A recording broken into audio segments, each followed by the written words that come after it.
Hello friends. So in this video, we will talk about lambda function in Python. So what is lambda function?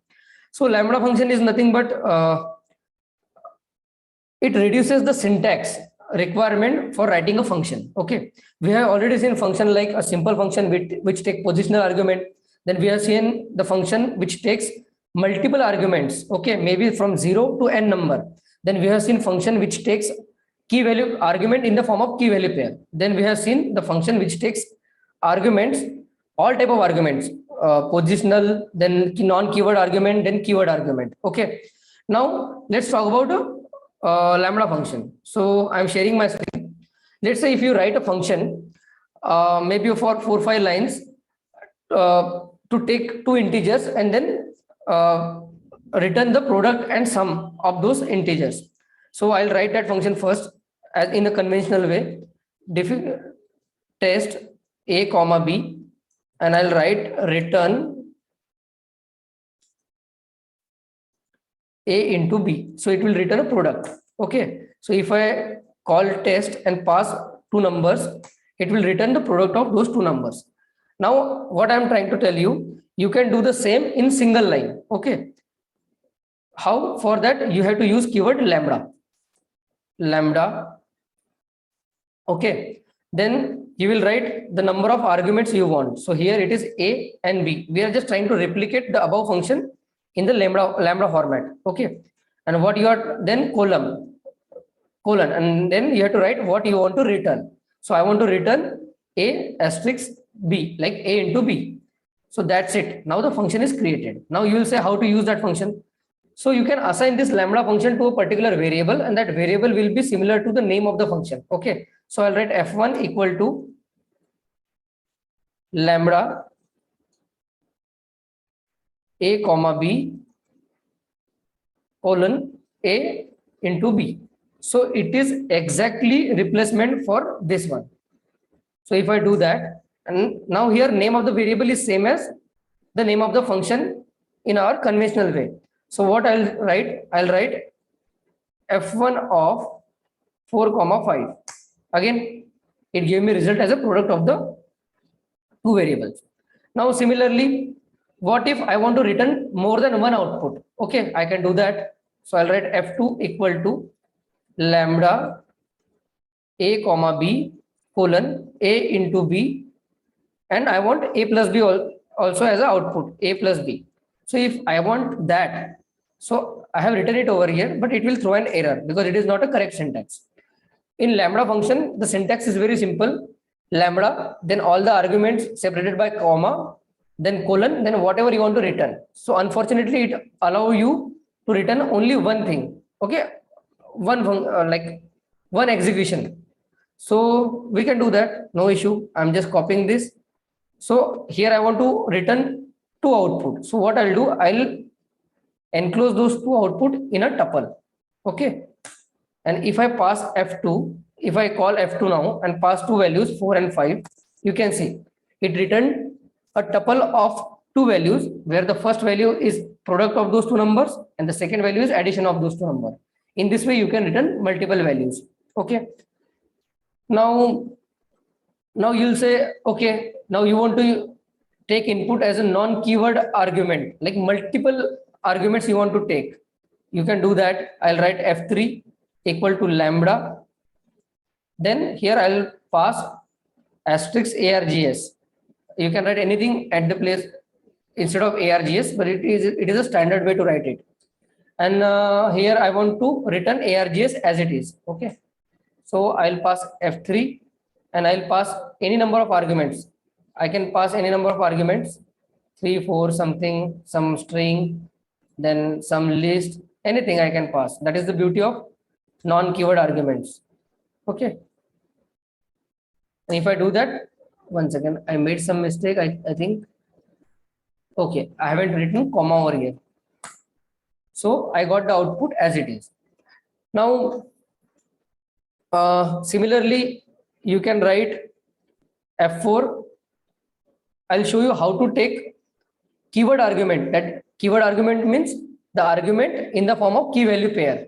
Okay, using a lambda function. So I'll write lambda double asterisk KWARGS. KWARGS is just a name, standard name we use. It is not a keyword. You can use any name there. And I'll return KWARGS as it is. Okay.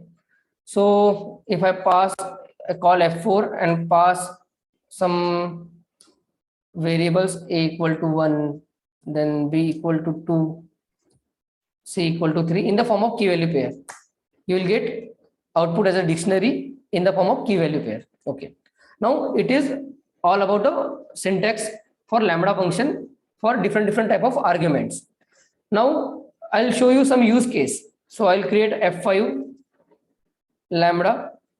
So here I'll pass a list and I want output to be all the even elements from that list. Okay.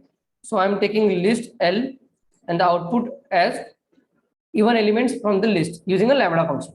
So you are aware of list comprehension.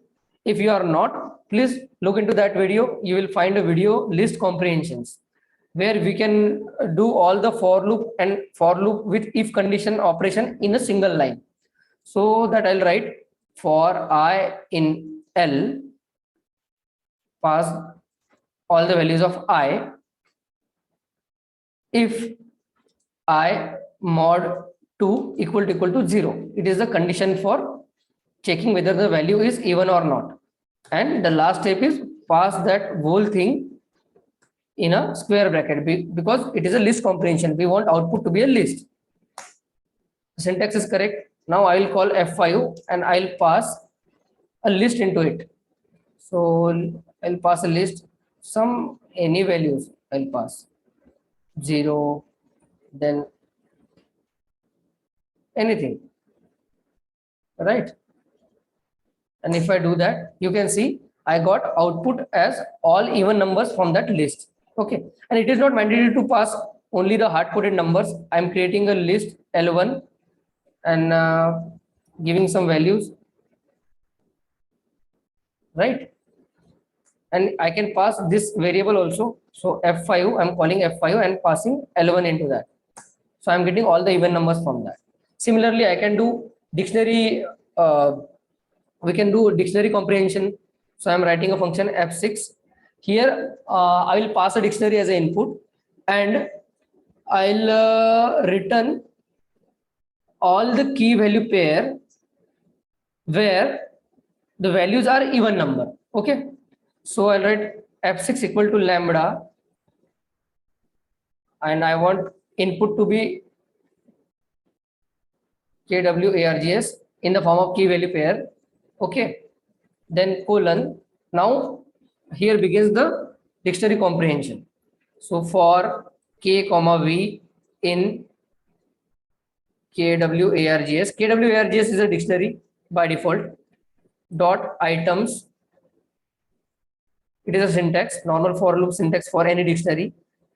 Now I want to put if condition. If value is even, V is value, right? If value mod 2 equal to 0, then and then only what it will do, it will return key value pair, right? The function is done, the syntax is correct. Now I'll pass F6, I'll call F6 and I'll pass some values like A equal to 1, B equal to 2, C equal to 3, D equal to 4, E equal to 5. Here A, B, C, D are the keys and 1, 2, 3, 4 are values. Okay. If I do that, you get the output as output in the form of dictionary where you will get all the keys where the values are even number. So I know, I understand you might find this kind of syntax very difficult to understand. For a beginner, it is difficult. But if you watched all my videos in a particular sequence and you do practice, that is very much important. Then you will understand this kind of syntax very easily. And for beginner, I will suggest not to use lambda function. You can use normal function in a conventional way. You not to use list comprehension in the beginning. You can use normal for loop and if in a conventional way, and understand whatever you are doing. Please understand that first. Once you got the perfect understanding of that, then you can switch to list comprehension, different type of comprehensions and lambda function together. and I'm pretty sure you will be able to do that very easily. Okay, so that's it. That's all about Lambda function. I hope you got some knowledge, you understood something from this video. If you did, then please hit the like button, share, subscribe, do the comment, do everything you can do to encourage me. Thank you very much. This is Akshay Daga signing off. Thank you. Bye bye.